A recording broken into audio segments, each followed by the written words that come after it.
Today, we're going to talk about the business life cycle, some of the planning tips and tricks, some of the mindset in a way, what you're going to go through when you go from your audacious idea, whether it's a brand new startup, something tech, something that's going to revolutionize the world, or if you're simply buying the boss's business or you're buying somebody else's business, the whole gamut that you'll go through there, right through to the exit. Okay, which is plan to be profitable. That's the idea, and from which you can then go to your next stage of life, whether it's the next startup, another challenge in business, or simply getting your golf handicap from 3 digits down to 2.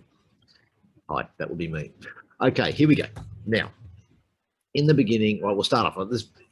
There's really 4 stages. Okay, there's this beginning stage, then you're planning, then you're executing, and then you're out the door. Okay, so let's talk about in the beginning. Right, and this is when you've got all these ideas kicking around. You want to take them from dreams into the real world. And there's 5 questions you need to map out. All right, now, we'll dive into them in a sec, but here they are. And these apply whether you've got a startup, traditional business, or you're simply buying out somebody. Will your idea work? Okay, the idea works now, but will it work for me? That's a more interesting question than you might think. How do I get started? How do I manage the business? And you look at that one and you sort of blink and you think, well, you know, you got this idea, obviously you know how to run the business. I'll tell you this for free. Starting a business and running a business are 2 very, very different animals. Absolutely different people, different skill set required. And you will notice if you look at a lot of startups, especially the bigger ones, is that the people who start them are not always the people who run them. Often they're still there, but they're not making the day-to-day decisions because it's not their skill set. It's not what they do. And that's fine. There's nothing wrong with that. That's the way business works. You just need to think about it, take it into account. And most importantly, how do you protect your ideas? Now, there's an old saying that ideas aren't worth anything. The money's in the execution. And that's absolutely correct. But you still want to protect your ideas to prevent somebody else executing them. Now, you're at this stage of the business. Okay, we're sitting there and we're going through, looking at these 5 questions going, geez, you know, what are we doing here? If you're experiencing any sort of doubt, some fear, some excitement, that's perfectly okay. Nothing wrong with that at all. Okay. If you're looking at it and it's just another day in the office, if you're looking at those 5 questions going, yeah, whatever, got nailed, you need a bigger challenge. All right, because you need to have that excitement, that fear, that questioning to give you the edge to drive you through. If it's just another day in the office, then that won't be enough to get through the grind that is business and the tough times that are coming at you, because they will. Okay, if they didn't, there'd be no money in it. Simple as that. Now, don't panic. All right, it's just what we're doing is we're just laying the foundations for your success. All right, it's a critical time, as is a lot of times in business, but right at the start, here's where we can get it so right. Okay, and that's the point. And it's also a great time when you can look at what you're doing and you can change direction. The much lauded pivot, which is really just oh dear, I think we've screwed up. Let's do something different. But often it's just a case of, look, okay, this path isn't working. Let's find another way to deliver the same solution. Having said that, the word solution. With your business, what problem are you solving? Because if you're not solving a problem, you've got a job. All right, let's leave that sitting there for the moment. You think about that. Now, this is where we start forming your business plan, right? These questions are really the framework. They're the bones of it, okay? What, why, who, how, and when. What, right? The big idea, the problem to be solved. Like I said, if you're not solving a problem, if your business isn't providing a solution to somebody's issues, you've got a job. That's all you've got. And it doesn't matter what title you give yourself, how much money you make, you've just got a job. If you're providing a solution, then you've got a business. Now we can talk scale, we can talk exit strategies, we can talk all sorts of really cool stuff. Okay, why? Your reason for doing it. Who are the principles and the structure you're using? I'm going to dive into that in some detail, especially those 2, why and who. I'm going to get into those in a sec because they are crucial, absolutely crucial. Now, what's the mechanics of the business, right? And the timelines. When are we going to do this? Obviously, the start is now because we're talking about this, right? We've actually started. Okay, this is the start of the start. And the finish, as in the actual exit, not the, okay, we're in production now and that's the finish of the planning phase, because it isn't. It's a case of, okay, how are we going to exit this business? Okay, if you plan to die in the office, writing up that last general journal entry, great. Well, then that's your exit. Write it down. We'll plan it. We'll exit, and we'll structure the business accordingly. But if you plan to sell to family members instead and let them die in the office right in the last general journal entry, then that's cool. We'll plan accordingly and we'll operate accordingly, and off we go. It's a lot easier to plan the exit at the start than to plan it 5 minutes before you want to sell out. Okay, a lot easier. Oh, goodness, it just saves so much drama. Well, we'll talk about that in a sec. Now, this is the thing, is we're not looking for answers now. We're just trying to map out the questions and get our head around it a bit and think about what we need to actually focus on to build the business plan. Because you're going to need some money at some stage, unless you've got a bucket load of cash in the bank to build this thing. You're going to need people to come on board with you. You're going to need suppliers, you're going to need customers, you're going to need all that stuff. And all that starts with a good business plan. When you actually put your thoughts down on paper and map out what it is you're doing, how you're going to do it, who you're going to do it with, why you're doing it, and when it's all going to happen.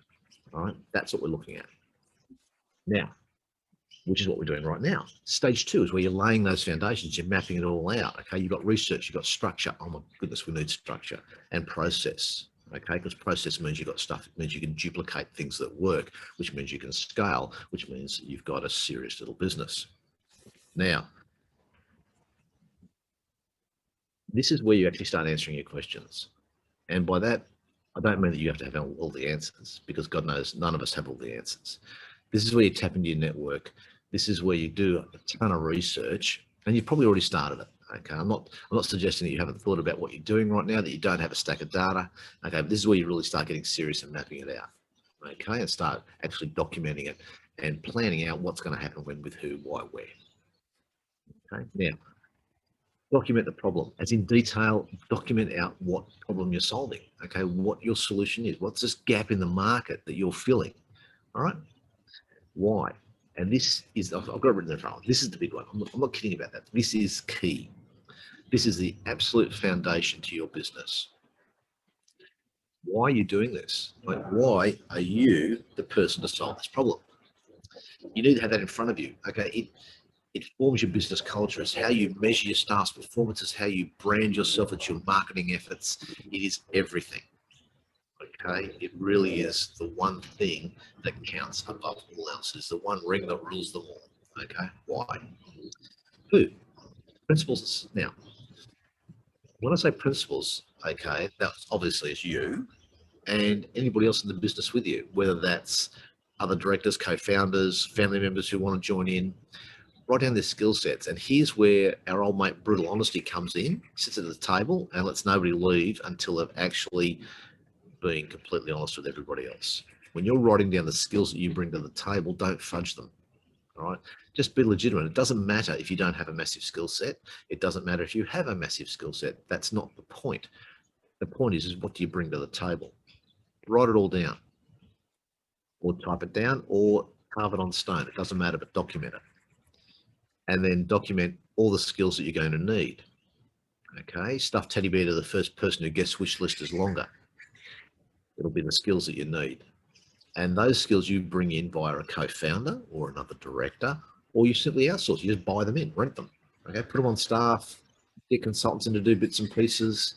Okay, as an example, most businesses are pretty poor on cash flow monitoring and management, cash flow systems. Okay, I do a fair bit of that because I just come in, do the job, walk out. Okay, it's just bringing in a resource to fill a knowledge gap. That's all we do. Okay, legal structure. Okay, talk to your accountant and your solicitor about the risks involved in business, about the exit strategy that you plan, about how you plan to operate, who's who in the zoo, and put in place a structure that will accommodate all that. Having said that, the exit that you plan is not always the exit that you execute. That's fine. Happens from time to time. In fact, you may have a better way out, you may have a worse way out. It doesn't matter. The thing is that you have a plan in terms of your exit strategy, you have it documented, and that's what you're working towards, so you structure it accordingly.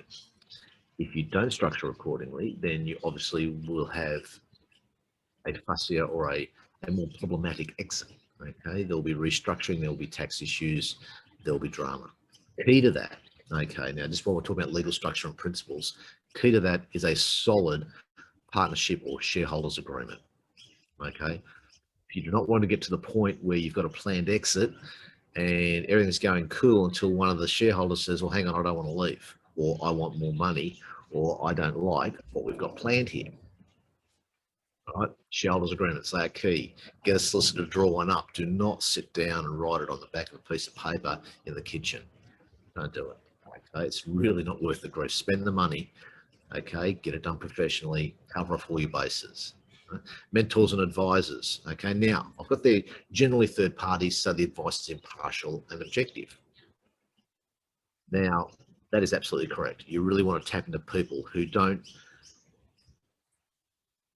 really, they care about you. They're interested in your business. They want you to succeed. But if you fail, then, okay, it happens. It's not the end of the world for them. Okay, which means that your mum, your dad, your big brother are not necessarily the best mentors and advisors for you. By all means, no doubt they'll have advice, but you really want to look for third parties. And we'll talk a bit about where you find that in a sec. I'll give you an example of how that works. Okay, one of my mentors is actually one of my best mates. Now, he's a gun businessman, like seriously good. He's built a couple of really good businesses. He's supposedly retired. I don't see it. He's still got shareholdings everywhere. He's still involved as director here and director there. When we sit down, like we go out to dinner, and that's fine. That's just having dinner. That's friends. That's fine. But if a business topic comes up, either his business or my business, and we're seeking advice from each other, all bets are off. Like we're friends, but it's business. So the advice is just, okay, here's where you're at. Well, mate, if I was you, I would do this, this, this, this, and this. And you can accept the advice or don't accept the advice and act on it or not. Okay, it doesn't matter. I don't care whether he accepts my advice or not. In the past, he mainly has, and it's worked out okay, funnily enough. And when he gives me advice, I follow it because usually it works out just fine. But the advice is given impartially because we don't have a stake in each other's businesses. And we know that even if things go left-handed, it's not going to affect our friendship. So that's fine. It's the one exception I've seen to the rule. I've got other mentors and people I get advice of who don't care whether I live or die, quite frankly, but they're quite happy to give me advice on situations that I'm faced with. And that's the people you're after. Okay, you want that impartial third-party advice that says, okay, in that circumstance, I would do this. I recommend this, this, and this. Or in the past, I've seen this happen, so think about that. How are you putting it together, right? Your production, your finance, your marketing, your admin, your culture, and your people. Notice I put culture aside from people. Often you'll find that the head of people or the head culture person is one and the same. They're just the HR manager. Okay, I say just, but you know what I mean. That's the role that they're playing. Culture is bigger than that. Okay, marketing, your culture has to infect your marketing has to be based around your culture. Your HR has to be based around your culture. Your production facilities are based around your culture. How you fund your business is based around your culture. Okay, it's about why you're doing what you do, and it becomes the core of everything. Okay, when postponements, we spoke about that at the start. Okay, obviously the clock's ticking now. Happy days, but how long do you think it's going to take to plan out what you're doing? Write the business plan, get it set up, get into production.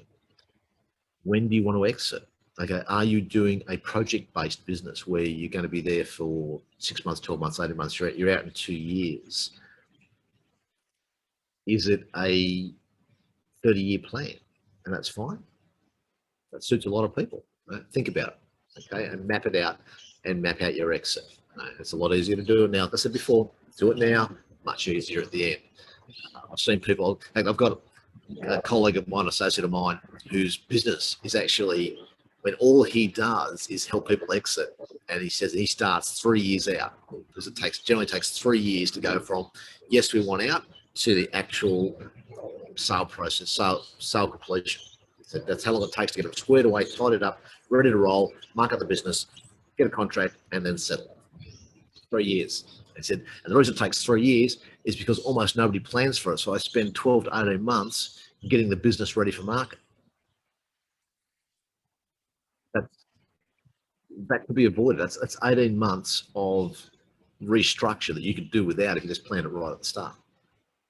Okay. Now, this is when we really take a good hard look at the market and your competitors. So you've tap into your network and get some advice on what's going on. Now, I've written down that you'd be surprised how many successful business people are willing to share their time and sometimes their contacts with people who have the resolve to step out and seek help and have total commitment to their ideas. The reason I wrote it there is because it's true. Okay, you go to a Chamber of Commerce meeting, you go to a number of business functions, you go to seminars, conferences, and you talk to people about what it is that you're doing and why and how, and you'll be surprised. You shouldn't be, okay? But you'll be surprised if people say, "We'll actually offer advice to you," because they're engaged by what you're doing. You've got that belief and commitment, and they'd like to see you succeed. See, not everybody wants you to fall over. Most people in business want you to succeed because we're all really part of a larger community. Now, let's just come back one step and talk about your competitors. Now, I've got no doubt that you've identified your direct competitors, okay, in the space. I mean, that's how you knew that you had an idea, that you had a solution, because they weren't providing it. But think about this. There's a webinar on the Business Station channel done by Dante St. James that talks about the 5 types of competitors. And I recommend that once you've watched mine, you go and watch his, because he goes into this in some detail. And quite frankly, he's a lot smarter than I am, and he covers it off a lot better than I would. But when you're looking at your competitors, don't just think of the direct competitors who are there in the market now. Think about your suppliers who might decide to integrate vertically and compete against you. Now, think about customers who might want to buy in. Think about overseas competitors who might actually want to come into the market. Well, they're not here now, but that doesn't mean they won't be. Okay, is there anybody else who can do what you do or can do something similar? Okay, it's a bigger picture than just the people who are there right now. So go have a look at Dante's webinar. It dives into this in some detail, which I would love to do, but I've only got 1 hour, not 2. Okay, we're starting to get into that a little bit now. And he will give you a real breakdown on the 5 types of competitors. Right? And hopefully that helps your planning process. Now, and also in regards to that, that's where your network will come into it, because they will give you some ideas on who can go vertically or horizontally and compete with you, right? Who can possibly come in from overseas. Okay. Now we're into production. Okay, we've got all mapped out. We've done the business plan. Okay, you've done your cash flows. Yeah, because they're part of this business plan. Remember, everyone's done cash flows. They're good. If you want to talk about cash flows, come tune in tomorrow. It'll be 11:30, not 11 o'clock. Same bat channel. Okay, and we will go through a whole heap of cash flow goodness. You've done your cash flows. You've got it all mapped out. You've got some money lined up. You're good to go. You're just about to pull the trigger and you walk in the door. Okay, so we're making it happen. Yes, this is when it gets really real, like really, really real. Okay, there are no shortcuts. It will simply take the time and effort that it takes. Okay, everyone talks about hack this and hack that, and there's a shortcut. And yeah, nah. In the grand scheme of things, some of the hacks are really cute. Okay, and some of them will save you some time and they'll make things a bit easier. But ultimately, in business, it'll take the time it takes. Okay, you've mapped out a timeline because you've done your research and you know what you need to do and you know how long it's going to take to do it. Cool, does what it does. You might get a boost, you might get some setbacks, but it will, which simply means it's just going to take the time it takes. And the last one, yes, it's not a job, ladies and gentlemen, you know that. Okay, it's not 9 to 5. Okay, it is going to take commitment and absolute sheer willpower.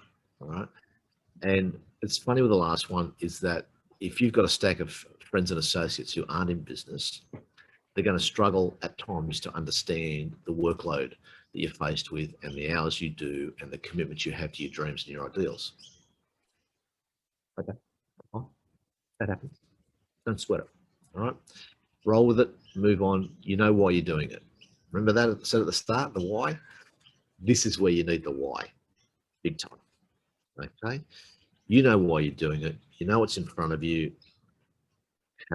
All right, go. Now, we're in production. And this, as I say there, this is where your resilience, your commitment, and your sheer willpower will be tested every day.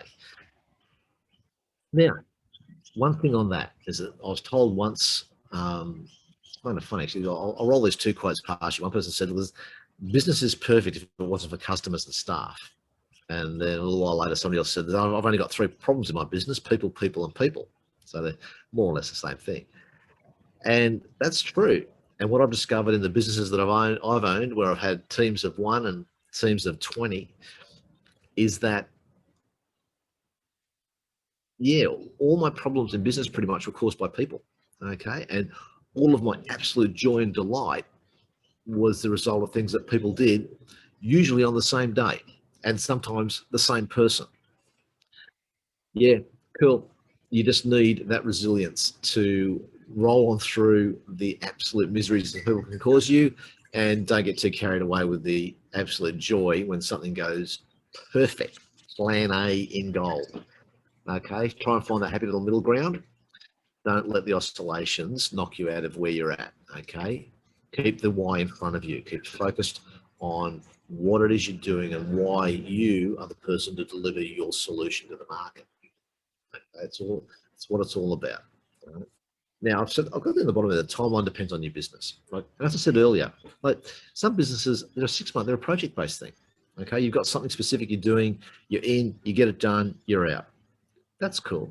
Okay, there are businesses like that, and your exit for that business will be planned accordingly, where you're not going to overcapitalize because you're moving on. Right? It's a one-time hit. Some of them take years. That's fine. Don't panic. It is what it is, right? Remember, we've planned this right from the start through to the exit. Now, discipline, systems and processes. Okay, cash flow, sales, and people all need systems and processes so that the things you do that work, the things you do that are right, that are excellent, are repeatable. Now, I'll talk about this tomorrow, and I'll talk about it again on Thursday when we go through building repeat custom with client advocates and customers who's just come back again and again and again.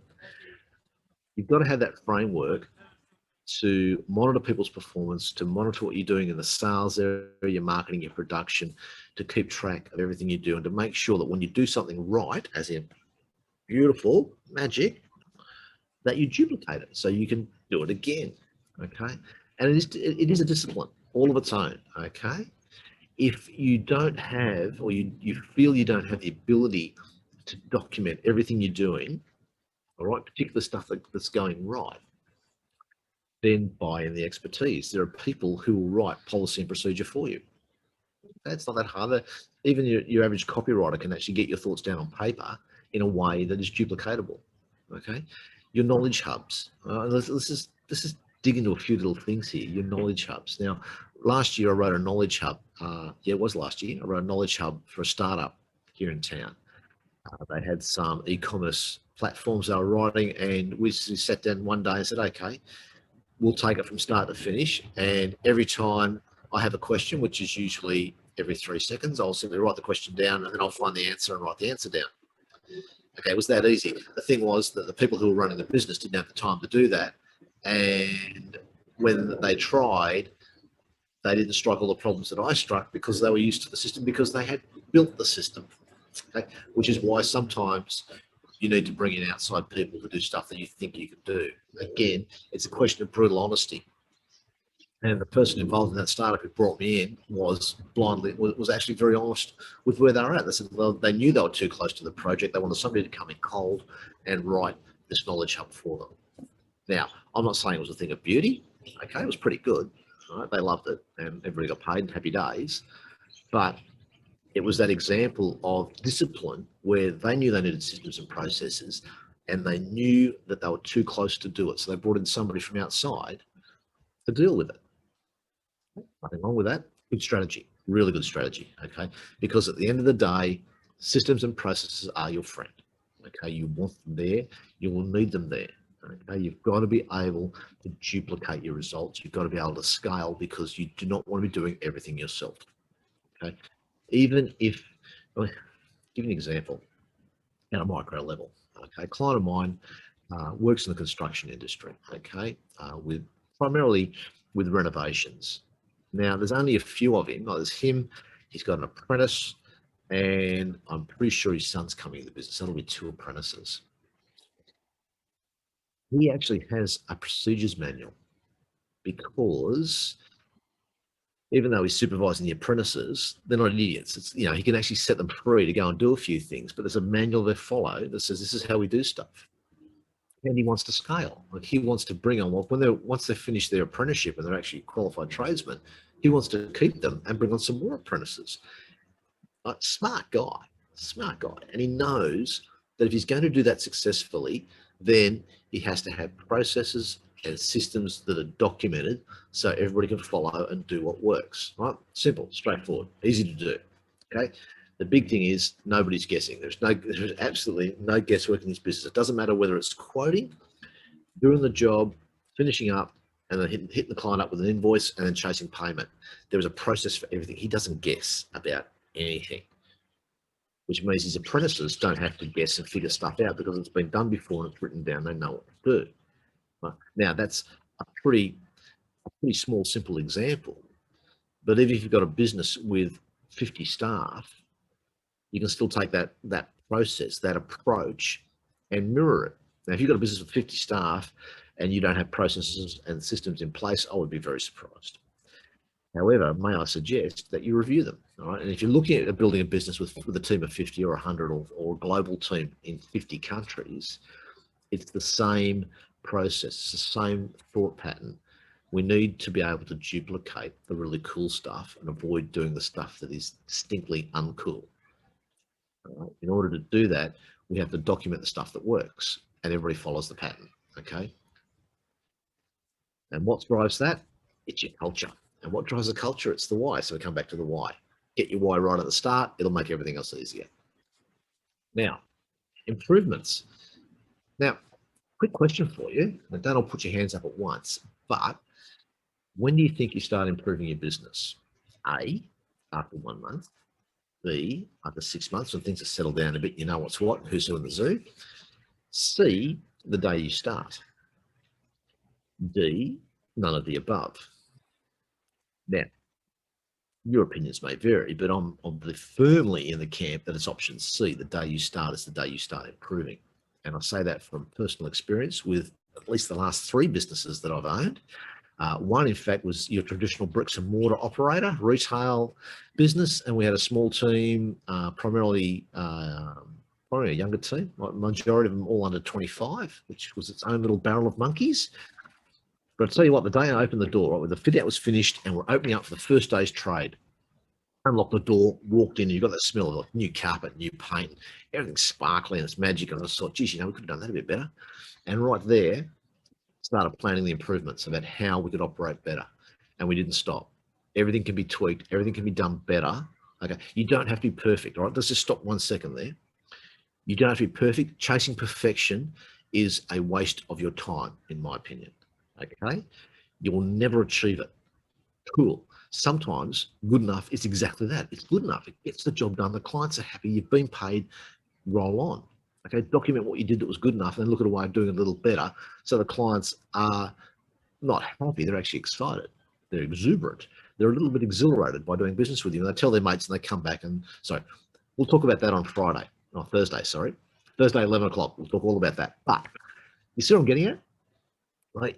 It doesn't matter what you've done, like you put all this time and effort into planning, we've focused on it, we've got a great plan, we're ready to roll. I guarantee you, I absolutely guarantee you that the day you start is the day you start improving, because once you put that beast into motion, right, you slip the leash and away it goes, you will see there are ways of doing it better.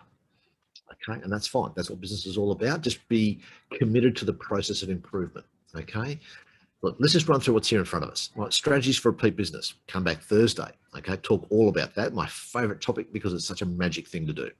Okay, even if you're a one-off purchase or service. Okay, you will need referral business. Great. We'll talk about that on Thursday as well. Your staff turnover is too high or too low. Now that sounds a little weird. I know that sounds a little weird, but if your turnover is too high, then obviously you've got an issue in the business, right? Something's going wrong. It'll be a cultural thing. I guarantee you, it'll be culture. Fix it. Staff turnover too low. Now somebody looked at me when I mentioned that once and they went, "What do you mean? That's ridiculous." I said, "No. Sometimes, pardon me, you can get staff who stay in place despite the fact that the business has moved beyond their skill set, and you really need to move them on and replace them with somebody who can do the job the way it needs to be done now." Right. Get yourself a HR expert, map out how you're going to do it, and then do it. Right? Your business needs it, you need it. It comes back to why. Always comes back to why. Okay. Production is inefficient. Talk a little bit about that tomorrow in our cash flow webinar. But again, what you need to have in place systems that identify how your production lines are working. And it doesn't matter whether you're actually manufacturing purple left-handed widgets or if you're simply writing software, not delivering SaaS. You've still got a production process. It needs to be efficient. It needs to be efficient both in time and money. Okay. Cash flow is constrained. Despite the fact you've got sales going gangbusters, you've got no money in the bank and you can't pay your bills. We will dive into that tomorrow. That'll be fun. All right. You need systems and processes to identify the issues and turn that issue into an opportunity. All right. And your competitors are developing better products. Well, that's always fun. Now, this is where you actually need to keep an eye on things. All right. The problem, sorry, the problem, it's the wrong word. The challenge that we face in business a lot is that we're so busy on the tools, we're so deep in the forest that all we see is trees. Okay, we don't see the actual bigger picture. We need to take that one step back, one step up, and look over everything and go, oh, okay, hang on. What's happening in the market? Okay, why? Yeah, and the first indicator of something like that is when your sales start dropping off and competitors and your regular clients, customers stop coming back to you. And it's like, well, hang on, where are they going? They still need the gear. What's going on? And suddenly you realize they're buying elsewhere because somebody has developed a better mousetrap. You need to keep an eye on that. Okay, you need a system for watching what your competitors are up to, and indeed within your own business, a system of innovation, which is what we're talking about. If you improve your products, if you've got that constant, hesitate to use the phrase, part of your DNA, but it has to be part of your culture where you innovate, you improve everything you do, you improve the solutions you're delivering to the customer. If that is part of what you do, that last one will never blindside you because you'll actually be your competitor's problem. They won't be yours. Okay, and that's where you want to be. You want to be an issue for them. You want to be the thorn in their side that keeps them awake at night. That is a good place to be, I can tell you. That is fun. All right. But again, it comes down to having that commitment to improvement and innovation, that absolute belief that we're doing really well, but we can do better. You don't have to be perfect, all right? Please don't fall into the perfection trap. Okay, it's like trying to find the end of a rainbow. It's not there. Okay, don't chase it. All right, but you can improve. You can innovate. You can develop alternate product lines that complement what you do and blindside your competitors because they didn't think of it. All right, it needs to be a core element of your business: innovation and improvement. All right, you can always do better. Now, let's talk about exit. How are we going for time? We've got a heap of time. That's good. We might finish up a little bit early today, ladies and gentlemen. Exit stage left. He's actually going to stage left too. Cool. All right. Now, this is the thing we've planned for. Okay. Now, I said at the start, it's the most forgotten stage of business planning, and it should be done at the start. Okay. And I'll give you an example of why it really, really counts. Okay. Now, way back in the day, I worked for one of Australia's regional banks in agribusiness. Okay. And obviously in agribusiness, you have a lot of family operations, and a fair few of those are actually partnerships within the families. You got brothers and sisters and uncles and aunts, and everyone's tangled up in a family operation. And that's cool. They're fun to deal with. Generally, 98% of the time, they are really good people. It's good business to be in. The other 2% are just magic. Now, I remember sitting down with one of my clients way back in the day, and we've got, it's actually a number of families, all related, tied up in this thing. And I'm sitting around the table looking at them, and I said, well, guys, look, got husbands and wives. And I said, now, here's the thing. Okay, I'm actually looking at the business structure. I'm looking at the ownership of assets, looking at the cash flows, and quite frankly, I'm not going to lend you another cent. It's all over until and when we have either a partnership agreement in place or the business is restructured such that we have adequate risk protection for all involved. And that's, I mean, the silence, like, wow, you could have cut it with a blunt spoon. They're also looking at me. And I said, well, look, you think about it, okay? With all of the assets we've got here, not one of them is owned by any of the wives. Not one. And then we'll blink. I said, and you've got stuff owned by him, stuff owned by him and him, stuff owned by him, him and him, and then there's him, and that's it. The ownership is like in Australia. You've got a bit here and a bit there and something of everything. What happens if he breaks a leg? What happens if he dies? And you can see them starting to think, because there were no idiots at the table. They were all smart people, but not only smart in terms of their farming ability, but business smart. Okay, absolutely wonderful people to deal with. And you can see the penny dropped real quick. Oh, and yeah. Now I understand. Like, I get how it has evolved to this point. Okay, I've read the file. I know the times. I've spoken to all you guys. Like, we're mates. Okay, I understand it. but it's got to stop now because the risk factor for you and for the bank is too much. All right, I will not be a party to this anymore. It's got to be fixed. It's wrong. And think about this: what happens if one of you gets divorced? And you could see a few faces went white when they actually started thinking. I said, "What happens if he?" And I pointed at basically the guy who had his name on just about everything. What if he gets divorced? Now, I'm not saying it's going to happen, guys, but just hypothetically, just think about that falling out.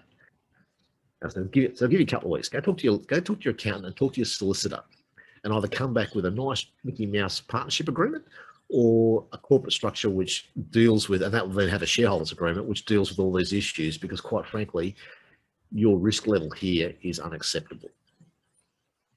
Now, kind of lucky in a way that they were smart, because they realised where I was coming from, and it was meant, and it's that independent third party advice where I like them, but we're in business, and this is just cold, practical business advice. Okay. And the reason I'm telling you that story is that it was part of the exit strategies. Guys, what happens if somebody wants to get out?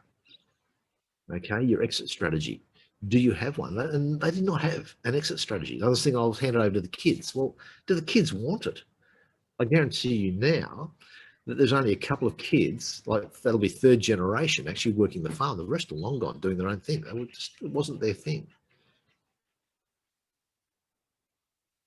Business planning, exit strategy, got to be part of it.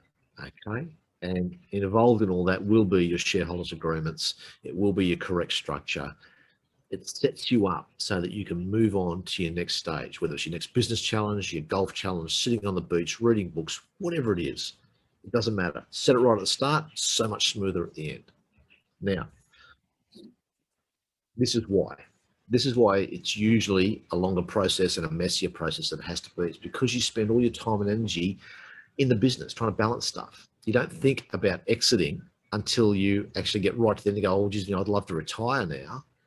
That's cool, but now you've got to suddenly restructure because the tax implications of the way you set up are a bit nasty. Okay, plan it at the start, guys. Plan it at the start. Okay, now we're going to look at 3 ways of exiting: trade sale, family handover.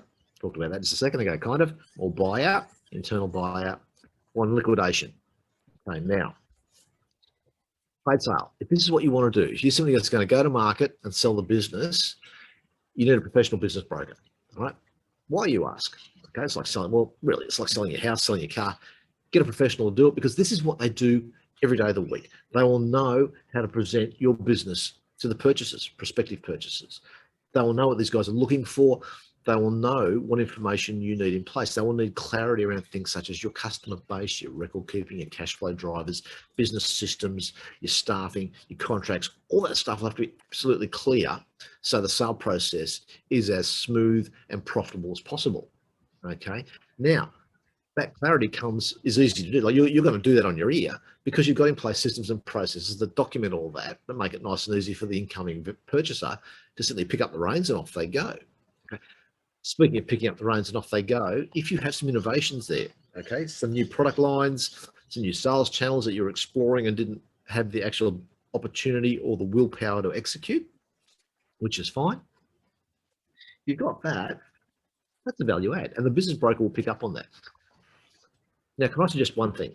If this is the way you want to go and you've planned accordingly, get the business broker in right at the start when you're setting up. Okay, if you're sitting there now thinking, look, that's a good idea, I want to build this thing up and then sell off to one of my competitors or to somebody who wants to get into the industry, have a chat now to a business broker and just ask them what the process is like, what's involved, and what information they need, and keep that in the back of your mind when you're setting up your structures.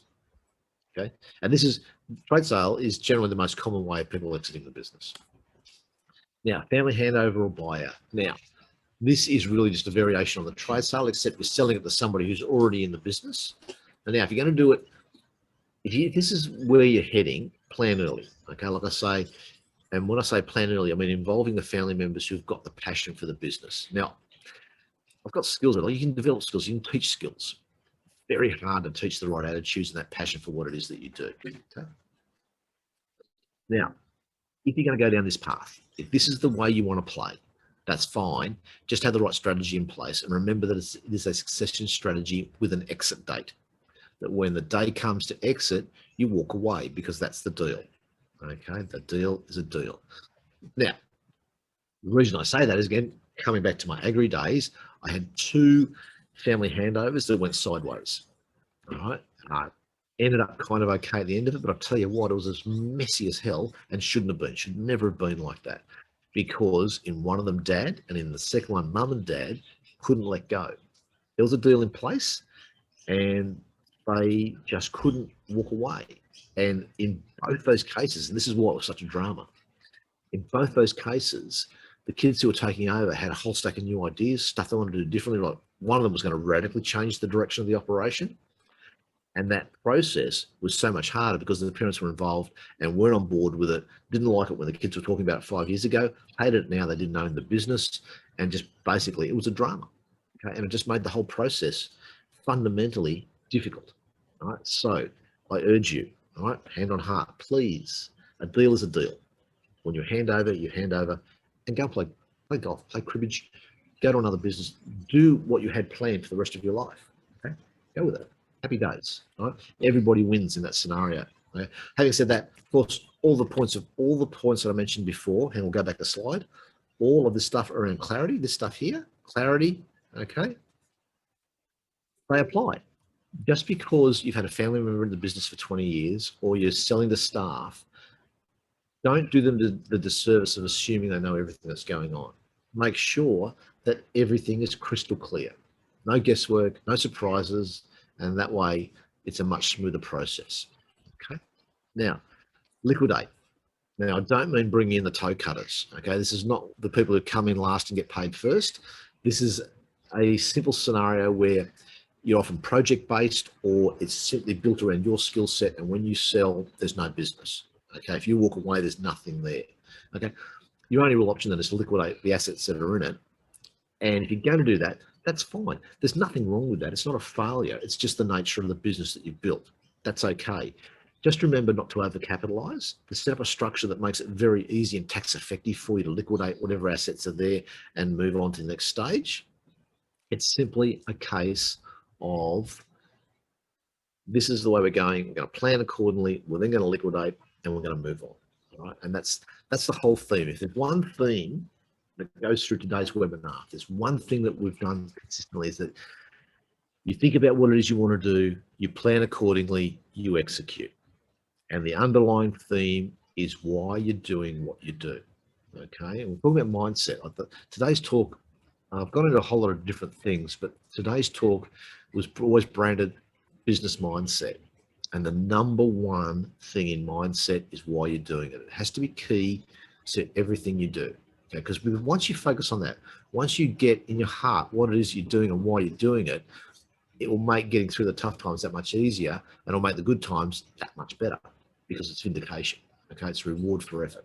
So that pretty much wraps us up. Now, there's my contact details. Thank you very much to Business Station and RDA Brisbane for bringing this to you and making it possible. Also to AusIndustry, because it's actually their money that funds the whole program. This is the government's ASBAS solutions. So if you have any questions, you have anything you want to discuss with me, even just random thoughts, there's my email, there's my phone number. Both of them work and you will get a response. I guarantee you. I'm happy to chat, even if it is 11 o'clock on Saturday night, like some people do.